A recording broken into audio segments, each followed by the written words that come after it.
भी हिसाब से कह रही हूँ, जो लास्ट अभी छठा चरण में जहां जहां पे मतदान हुआ, शुभेंदु अधिकारी की गढ़ वाली सीटें जो पहले ममता दीदी के पास थी, वहां से तो 3 सीटें सीधी सीधी जाती हुई दिखाई दे रही है। तो जो आंकड़ा पश्चिम बंगाल में बीजेपी का रहा है, वहां से 3 सीटों पर तो प्लस ही जाता दिखाई दे रहा है। कितना प्लस हो सकता है?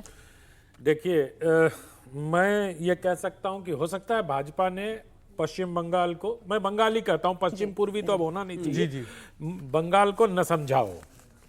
प्रशांत किशोर तो समझ रहे हैं, ममता बनर्जी के पुराने सहयोगी हैं। भाजपा को मात देने में पिछली बार विधानसभा में उनका बड़ा योगदान था, जब उन्होंने कहा था कि 3 अंकों में भाजपा नहीं पहुंचेगी, और वो बात सच साबित हुई। अब प्रशांत किशोर अब क्या कह रहे हैं? प्रशांत किशोर यही कह रहे हैं कि रिवर्सल होगा, बीजेपी सबसे बड़ी पार्टी के तौर पर वहां उभरेगी, मतलब 22 बीजेपी, 18 कांग्रेस, 18 टीएमसी। तो मुझे लगता है कि, और सबसे बड़ी बात है कि जो अभी इस चरण का चुनाव होना है, और जहां इस बार प्रधानमंत्री अभी आज सभा करने जा रहे हैं जादवपुर में कुछ आश्चर्यजनक, और मोदी दोनों आज वहीं पर अपनी जनसभा करने जा रहे हैं। ये तो अब ममता बनर्जी का जो है ना, डायमंड हार्बर, मथुरापुर, जादवपुर, ये सब इलाका उनका बड़ा स्ट्रॉन्ग होल्ड है।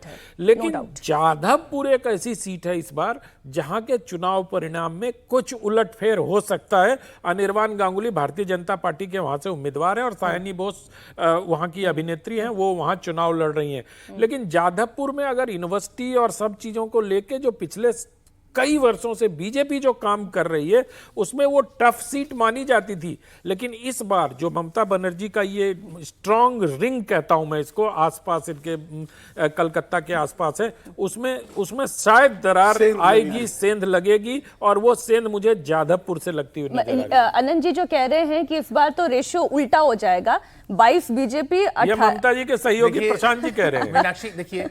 मीनाक्षी जी देखिए, हमारे मित्र जो हैं वो ख्वाहिश को खबर का रंग दे रहे हैं, और किसके ऊपर? प्रशांत किशोर पांडे की बात के ऊपर वो कर रहे हैं, जो कि कई बार जो है ऐसे दावे किए हैं, जो अनुमान है वो गलत भी साबित हुए।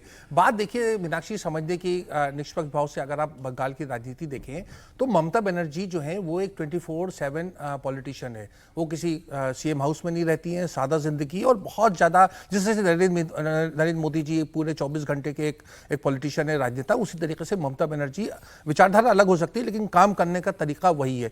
दूसरी सबसे बड़ी बात जो बंगाल में हम नहीं समझते हैं कि जो अल्पसंख्यक वोट की बात होती है, बहुसंख्यक वोट भी जो है उसका बड़ा तबका जो है वो ममता बनर्जी के साथ है। तो 50% वोट अगर उनको बहुसंख्यक मिलता है और अल्पसंख्यक ज्यादा प्रोपोर्शन में मिलता है, जो 80-90% पोलिंग होती है, तो उससे ममता बनर्जी की राह बहुत आसान हो जाती है। और इसीलिए भाजपा को बंगाल के आकलन के समय बहुत सावधानी बरतनी चाहिए, क्योंकि वहां उनके पास सब चीजें हैं।